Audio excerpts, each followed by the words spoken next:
नमस्कार दोस्तों। अब जो यात्री इंटरसिटी ट्रैवल करते हैं या पटना या उसके आसपास के एरिया से ट्रैवल करते हुए ड्यूटी के लिए जाते हैं, अब उन सारे यात्रियों के लिए जबरदस्त सुविधा प्रदान होने वाली है। जी हाँ दोस्तों, हम बात कर रहे हैं बिहार में बनने वाला है तीन महत्वपूर्ण रेल कॉरिडोर। एक रेल कॉरिडोर जो कि उत्तर की तरफ, दूसरा रेल कॉरिडोर जो कि नॉर्थ ईस्ट की तरफ, और तीसरा रेल कॉरिडोर जिसको हम सेंट्रल रेल कॉरिडोर कहेंगे। तो आज के इस वीडियो में हम लोग जानने वाले हैं कि आखिर बिहार में तीन नए रेल कॉरिडोर बन रहे हैं और यह कब से शुरू होने वाला है और किस प्रकार से जो यात्री हैं या फिर किस प्रकार से जो लोग रेगुलर ड्यूटी के लिए अप डाउन अपने घर से करते हैं डिफरेंट डिफरेंट शहरों के लिए, उनको किस प्रकार से इससे फायदा पहुंचने वाला है। तो आइए जरा हम लोग देखते हैं, समझते हैं और बुझते हैं। तो सबसे पहले दोस्तों, यह अखबार आपने देखा होगा, पढ़ा होगा न्यूज़पेपर में कि बिहार में दैनिक यात्रियों के लिए तीन रेल कॉरिडोर बनेंगे, जिसमें आप देख सकते हैं कि पहला पटना तलैया, यानी कि आप देख सकते हैं पहला रेल कॉरिडोर जो कि पटना से क्यूल होते हुए इस प्रकार से। दूसरा रेल कॉरिडोर की बात अगर हम कहते हैं कि भाई बक्सर क्यूल वाला एरिया, और तीसरा हो जाएगा फतुहा मुजफ्फरपुर वाला रेल कॉरिडोर। तो क्या है, कब से है, किस प्रकार से होने वाली है, तो आइए जरा हम लोग जानते हैं, समझते हैं और देखते हैं।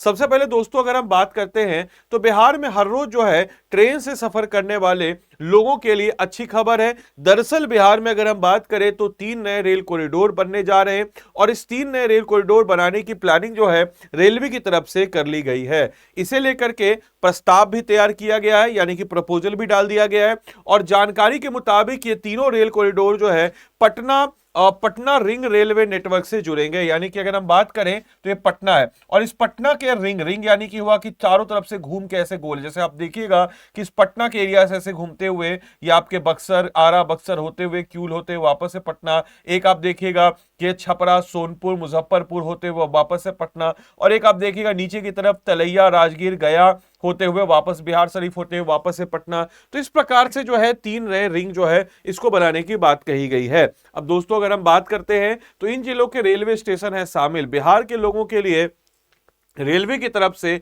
एक बड़ी तैयारी की जा रही है। जहां हम बात करते हैं तो इसका फायदा खास तौर पर वैसे लोगों को मिल सकेगा जो हर रोज ट्रेन से सफर करते हैं। और दरअसल जो है तीन नए रेल कॉरिडोर बनाने का प्लानिंग ही यही है कि जो रेगुलर ट्रैवल वाले हैं या फिर जो है राजधानी के ऊपर ज्यादा लोड नहीं, या फिर कोई बड़े शहर के ऊपर ज्यादा लोड नहीं, एक्चुअली में आप जहां रहते हैं वहीं से आप रेगुलर ट्रैवल करके कनेक्टिविटी करते हुए यहां तक आप पहुंच सकते हैं, जिसमें बिहार के कई महत्वपूर्ण स्टेशन शामिल होंगे। और गौर करने वाली बात यह भी है कि ये तीनों जो है rail corridor Patna ring rail network से जुड़ेंगे। वहीं rail corridor Patna ring rail network से जुड़ेंगे ताकि जो है पटना उसके आसपास की कनेक्टिविटी जो है आसपास के एरिया में इसको बनाई जा रखे।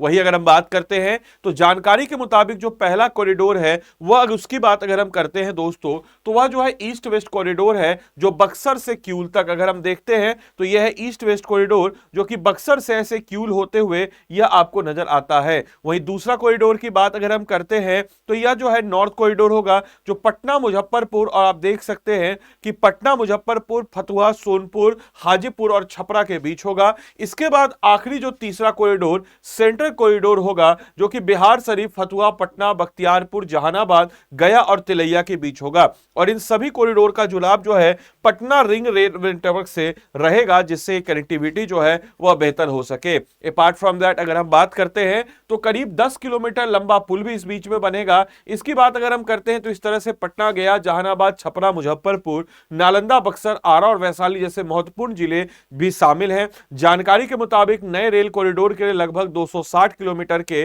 नए रेलवे ट्रैक भी बिछाए जाएंगे। और इसके साथ ही हाजीपुर, मुजफ्फरपुर, सोनपुर के अलावा अन्य कई स्टेशनों को पटना के जुड़ाव के लिए दीदारगंज और फतुहा के बीच, देखिए दीदारगंज और फतुहा के बीच जो है इस स्टेशन कनेक्टिविटी के लिए एक जो है 10 किलोमीटर लंबा पुल जो है इसको भी बनाया जाएगा, ताकि कनेक्टिविटी जो है दीदारगंज और फतुहा के बीच हो सके। वहीं जल्द ही सर्वे के बाद सर्वे के बाद डीपीआर तैनात जो है इसको कर दिया जाएगा। और स्वाभाविक सी बात है कि इस प्रोजेक्ट में लगभग कितने खर्च आने का अनुमान है, तो तकरीबन 9,000 करोड़ रुपए का इसका खर्च है। इसके अलावा नए रेल कॉरिडोर की बात जब हम करते हैं तो इसको लेकर के लगभग 9,000 करोड़ रुपए के खर्च होने का एक अनुमानित राशि तय किया गया है। और इस कॉरिडोर के बनने से अगर हम बात करते हैं तो ऑब्वियस सी बात है कि बड़ा फायदा यह होगा कि इससे जो नॉर्मल सी बात हम कह सकते हैं कि मतलब कई सारे लोगों को फायदा होगा, और कई सारे लोग खासकर जो ड्यूटी वाले लोग होते हैं, सर्विस वाले लोग होते हैं, उनको एक जगह से दूसरी जगह ट्रैवल करने में काफी ज्यादा फायदा होगा। और पैसेंजरों के लिए लोकल ट्रेन चलेगी, और जानकारी के मुताबिक अगर पैसेंजरों का दबाव कम होगा तो लंबी दूरी के लिए भी ट्रेनें जो है यहां पे तरेगी। इस तरह से बड़ी तैयारी रेलवे की तरफ से की जा रही है। वही आपके लिए क्वेश्चन है, एमसीक्यू क्वेश्चन है, इसको बनाने की कोशिश कीजिएगा। Which of the following statement is are correct. 3 statement है। पहला स्टेटमेंट है east west corridor will connect Buxar to Kiul, north corridor will pass through Patna, Muzaffarpur, Fatia, Hajipur, Sonpur and Chhapra. और इसके अलावा बिहार शरीफ, फतुहा, पटना, बख्तियारपुर, जहानाबाद, गया और तिलैया को जोड़ेगा कौन सा, तो सेंट्रल कॉरिडोर। और no new bridge is propose under this project. तो आपको बताना है कि इनमें से कौन सा ऐसा स्टेटमेंट है जो सही है। आपके समक्ष ऑप्शंस है, इन ऑप्शंस के आधार पर बताइए कि कितने स्टेटमेंट है जो सही है।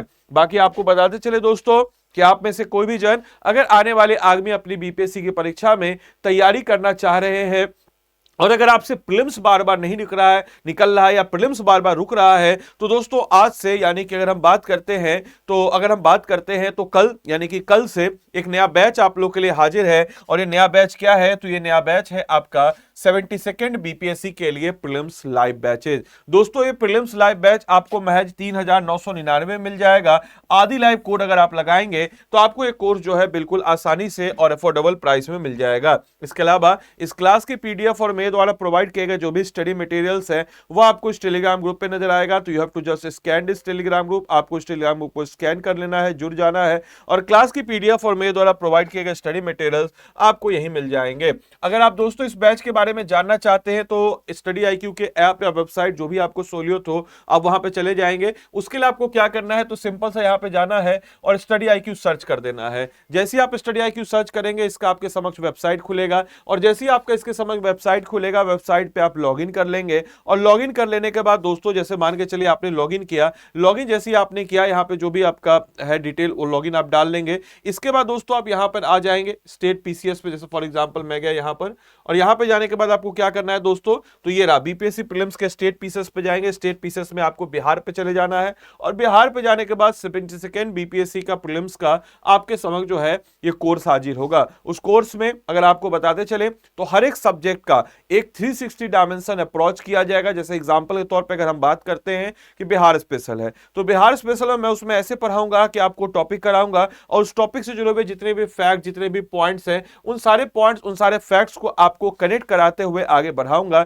इससे क्या होगा कि जैसे मान के चले कि आपका कॉन्सेप्चुअल है, फैक्चुअल है और स्टेटमेंट बेस्ड हो, कॉन्सेप्चुअल हो, फैक्चुअल, स्टेटमेंट बेस्ड हो या फिर अप्लाइड इन नेचर हो, वो सारी की सारी चीजें जो है अच्छे से कवर हो जाएगी। जैसे उदाहरण स्वरूप अगर हम बात करते हैं, जैसे मान के चलिए इसी में देखिए उदाहरण स्वरूप ही हम अगर बात करते हैं कि कैसे आखिर हम इस बैच में या कैसे हम आखिर हम इस कोर्स में आपको कराने वाले हैं। तो जैसे मान के चलिए कि कोई टॉपिक हुआ मान के चलिए बिहार स्पेशल का, तो मान के चलिए बिहार स्पेशल का एक टॉपिक है। अब इस बिहार स्पेशल में हम आपको पढ़ाएं जूलॉजी ऑफ बिहार। अभी जूलॉजी ऑफ बिहार में सबसे पहले हम आपको क्या करेंगे, तो सबसे पहले इस जूलॉजी ऑफ बिहार में हम आपको बिहार का जैसे बता देंगे कि बिहार के यहाँ पे है टर्सरी क्रम की चट्टानें, बीच में क्वार्टरनी क्रम की चट्टानें। दक्षिण में अगर हम लोग बात करते हैं तो दक्षिण में सर हमको प्री कैम्ब्रियन एरा नजर आएगा। इसके अलावा प्री कैम्ब्रियन एरा की चट्टानों में क्या क्या खास बात है, क्वार्टरनी क्रम की चट्टानें कब बनी है, किस क्रम में बनी है, क्या क्या उसका पहलू है, तो उसके वहां पे कैसी मिट्टी है, कैसी वनस्पति है। तो एक 360 अप्रोच के साथ आपको हम लेकर के जाएंगे। अब दोस्तों अगर हम बात करते हैं इस कोर्स में अगर आपको एनरोल करना है तो इस कोर्स में मैंने आपको बता दिया स्टेट पीसीएस पे जाना है। स्टेट पीसीएस पे जाने के बाद आपको बिहार आएगा कॉलम, बिहार पे चले जाना है, और 72nd बीपीएससी का कोर्स है वो आपको आदि लाइव कोड लगाएगा। तो मेरे रेफरेंस कोड के साथ आपको जैसे ये वाला कोर्स आ गया, यहाँ पे आप जाइएगा, बाय नाउ पे जाइएगा, बाय नाउ पे जाने के बाद यहाँ पे आप आदि लाइव कोड लगा दीजिएगा, और बाय नाउ पे जाने के बाद आप जब आदि लाइव कोड लगा देंगे, बाय नाउ पे जाने के बाद आप जब आदि लाइव कोड लगा देंगे